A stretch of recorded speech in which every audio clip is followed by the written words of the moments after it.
Isi dari kandungan buku tersebut sangat-sangat bertentangan dengan ajaran agama Islam yang kita anut dan akidah Ahlus Sunnah wal Jamaah.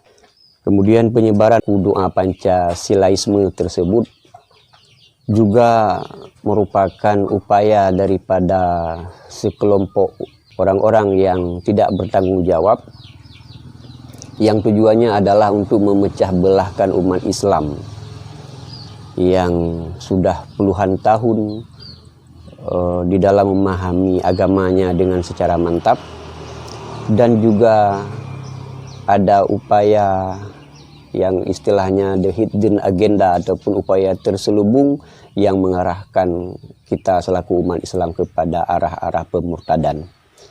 Maka dalam hal ini kami menghimbau kepada segenap lapisan masyarakat untuk tidak terprovokasi dengan penyebaran buku tersebut, dengan upaya bila ada kedapatan orang ataupun hal-hal yang mencurigakan yang membawa ataupun menyebarkan buku tersebut, mohon kiranya untuk dilaporkan kepada pihak-pihak yang berwenang untuk ditindaklanjuti. Kami dari MPU Aceh Selatan menghimbau kepada masyarakat semoga tidak terprovokasi dan kita tetap menjaga kondusif, tenang di dalam menanggapi, karena itu merupakan hal-hal yang dapat memicu kepada memecah belahkan umat.